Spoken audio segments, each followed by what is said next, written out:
ಈಗಾಗಲೇ ಕಳೆದ ಒಂದು ವಾರದಿಂದ ನಾನು ವಾರದ ಹಿಂದೆನೇ ನಮ್ಮ ಹಿರಿಯ ಪೊಲೀಸ್ ಅಧಿಕಾರಿಗಳ ಜೊತೆಯಲ್ಲಿ ಚರ್ಚೆ ಮಾಡಿದ್ದೇನೆ. ಅದರ ಜೊತೆಗೆ BBMPಯ ಕಮಿಷನರು, ಇದರ ಜೊತೆಗೆ ಆರೋಗ್ಯ ಇಲಾಖೆಯ ಡೈರೆಕ್ಟ್ರು, ಇವರೆಲ್ಲರನ್ನೂ ಕೂಡ ನಾನು ಸಭೆ ಮಾಡಿ, ಎಕ್ಸೈಸ್ ಕಮಿಷನರು ಇವ್ರನ್ನೆಲ್ಲರನ್ನೂ ಕೂಡ ಸಭೆ ಮಾಡಿ ನನಗೆ ವಿಶ್ವಾಸ ಇದೆ ಈ ಬಾರಿ ಈ ಆಚರಣೆಯಲ್ಲಿ ಸಂತೋಷದಿಂದ ಅವರೆಲ್ಲ ಆಚರಣೆ ಮಾಡ್ತಾರೆ. ನಾವು ಅಷ್ಟಕ್ಕೆ ಅವಕಾಶ ಮಾಡಿಕೊಡ್ತೇವೆ, ಆದರೆ ಯಾವುದೂ ಅಹಿತಕರವಾದ ಘಟನೆ ನಡೀಬಾರ್ದು ಅಂತೇಳಿ ಎಚ್ಚರಿಕೆಯನ್ನು ವಹಿಸಿದೆ.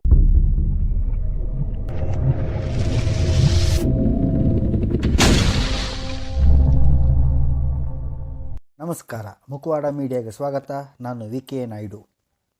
ಈ ದಿನ ಕರ್ನಾಟಕ ರಾಜ್ಯದ ಗೃಹ ಮಂತ್ರಿಗಳಾದ G. ಪರಮೇಶ್ವರ್ ಅವರು ರಾಜ್ಯದ ಜನತೆಗೆ ಹೊಸ ವರ್ಷದ ಆಚರಣೆಯ ಬಗ್ಗೆ ಯಾವ ರೀತಿ ಸಿದ್ಧತೆ ಮಾಡಿಕೊಂಡಿದ್ದಾರೆ, ಹಾಗೆ ಎಲ್ಲರಿಗೂ 2024ರ ಹೊಸ ವರ್ಷಕ್ಕೆ ಶುಭಾಶಯಗಳನ್ನು ಸಹ ಕೋರಿದ್ದಾರೆ. ಬನ್ನಿ ಆ ಬಗ್ಗೆ ಕೇಳೋಣ. ಹಾಗೆ ನಮ್ಮ ಮುಖವಾಡ ಮೀಡಿಯಾ ಚಾನಲ್ಗೆ ಯೂಟ್ಯೂಬಲ್ಲಿ ಯಾರು ಸಬ್ಸ್ಕ್ರೈಬ್ ಆಗಿಲ್ವೋ ಸಬ್ಸ್ಕ್ರೈಬ್ ಮಾಡ್ಕೊಳ್ಳಿ. ಫೇಸ್ಬುಕ್ ಮತ್ತು ಇನ್ಸ್ಟಾಗ್ರಾಮಲ್ಲಿ ಫಾಲೋ ಮಾಡೋದನ್ನ ಮರಿಬೇಡಿ. ನಮ್ಮ ಮುಖವಾಡ ಮೀಡಿಯಾ ಎಲ್ಲ ವೀಕ್ಷಕರಿಗೂ ಹೊಸ ವರ್ಷದ ಆರ್ಥಿಕ ಶುಭಾಶಯಗಳು. ಎಲ್ಲರಿಗೂ ದೇವರು ಒಳ್ಳೇದು ಮಾಡಲಿ ಅಂತ ಕೇಳ್ಕೊತಾ ಇದ್ದೀನಿ. ಸರ್, ಹೊಸ ವರ್ಷ ಆಚರಣೆ ಸಿದ್ಧತೆ ನಡೀತಾ ಇದೆ ರಾಜ್ಯಾದ್ಯಂತ ಮತ್ತು ಬೆಂಗಳೂರಲ್ಲೂ ಕೂಡ ವಿಶೇಷವಾದಂತ ಪೊಲೀಸ್ ವ್ಯವಸ್ಥೆಗಳು ಕೂಡ ಮಾಡ್ಕೊಳ್ಬೇಕಾಗುತ್ತೆ ಸರ್. ಇದಕ್ಕೆ ಸಂಬಂಧಪಟ್ಟಂತೆ ಏನೇನು ಈಗಾಗಲೇ ಕಳೆದ ಒಂದು ವಾರದಿಂದ ನಾನು ವಾರದ ಹಿಂದೆನೇ ನಮ್ಮ ಹಿರಿಯ ಪೊಲೀಸ್ ಅಧಿಕಾರಿಗಳ ಜೊತೆಯಲ್ಲಿ ಚರ್ಚೆ ಮಾಡಿದ್ದೇನೆ. ಅದರ ಜೊತೆಗೆ BBMPಯ ಕಮಿಷನರು, ಇದರ ಜೊತೆಗೆ ಆರೋಗ್ಯ ಇಲಾಖೆಯ ಡೈರೆಕ್ಟ್ರು, ಇವರೆಲ್ಲರನ್ನೂ ಕೂಡ ನಾನು ಸಭೆ ಮಾಡಿ ನಮ್ಮ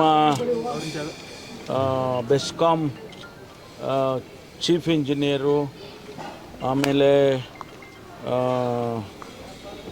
ಎಕ್ಸೈಸ್ ಕಮಿಷನರು ಇವ್ರನ್ನೆಲ್ಲರನ್ನೂ ಕೂಡ ಸಭೆ ಮಾಡಿ ಅವರವರ ಜವಾಬ್ದಾರಿ ಏನಿದೆ ಈ ಹೊಸ ವರ್ಷದ ಆಚರಣೆಯಲ್ಲಿ ಇಡೀ ರಾಜ್ಯದಲ್ಲಿ ಏನೇನು ಅವರ ಜವಾಬ್ದಾರಿ ತಗೊಳ್ಬೇಕು ಅನ್ನೋದ್ರ ಬಗ್ಗೆ ನಾನು ಚರ್ಚೆ ಮಾಡಿ ಕೆಲವು ತೀರ್ಮಾನಗಳನ್ನು ಮಾಡಿದ್ದೇವೆ.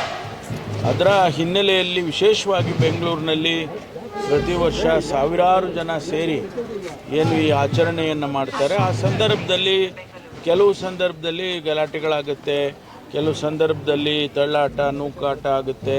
ವಿಶೇಷವಾಗಿ MG ರೋಡು, ಬ್ರಿಗೇಡ್ ರೋಡು, ಈ ಥರ ಅಲ್ಲಿ ಹೆಚ್ಚು ಜನ ಸೇರ್ತಾರೆ, ವಿಶೇಷವಾಗಿ ಯುವಕರು ಸೇರ್ತಾರೆ.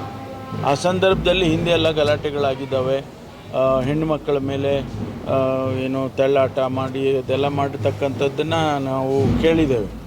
ಹಾಗಾಗಿ ಆ ವಿಷಯದಲ್ಲಿ ಸ್ವಲ್ಪ ಹೆಚ್ಚಿನ ರೀತಿಯಲ್ಲಿ ವ್ಯವಸ್ಥೆ ಮಾಡಿಕೊಳ್ಬೇಕು ಅಂತೇಳಿ ಪೊಲೀಸ್ ಹೆಲ್ಪ್ ಡೆಸ್ಕ್ ಇರ್ಬೋದು, ಆಮೇಲೆ ಆ್ಯಂಬ್ಯುಲೆನ್ಸಸ್ ಇರ್ಬೋದು, ಪವರ್ ಕನೆಕ್ಷನ್ಸು, ಅಕಸ್ಮಾತ್ ಪವರ್ ಹೋಗ್ಬಿಟ್ರೆ ಏನು ಮಾಡಬೇಕು ಅಂತ ಈ ಥರದ್ದೆಲ್ಲ ಕೆಲವು ವಿಚಾರಗಳಲ್ಲಿ ನಾವು ಎಚ್ಚರಿಕೆ ವಹಿಸ್ತಕ್ಕಂಥ ಕೆಲಸವನ್ನು ಮಾಡಿದ್ದೇವೆ.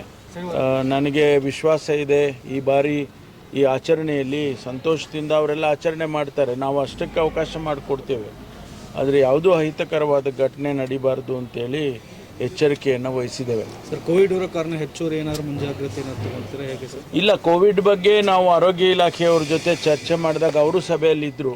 ಅವರು ಆತಂಕ ಪಡ್ತಕ್ಕಂಥದ್ದೇನಿಲ್ಲ. ವಯಸ್ಸಾದವರು ಸ್ವಲ್ಪ ಹೆಚ್ಚಿನ 60-65 ಈಗಾಗಲೇ ನಮಗೆ ಅಡ್ವೈಸರಿ ಇಶ್ಯೂ ಮಾಡಿದ್ದಾರೆ. 60 ವರ್ಷದ ಮೇಲಿನವರು ಎಲ್ಲಿ ಜನ ಸಂದಣಿ ಜಾಸ್ತಿ ಇದೆ ಅಲ್ಲಿ ಹೋದಂಥ ಸಂದರ್ಭದಲ್ಲಿ ಮಾಸ್ಕ್ ಎಲ್ಲ ಹಾಕ್ಕೋಬೇಕು ಅಂತ, ಅದನ್ನು ಸ್ವಲ್ಪ ನಾವು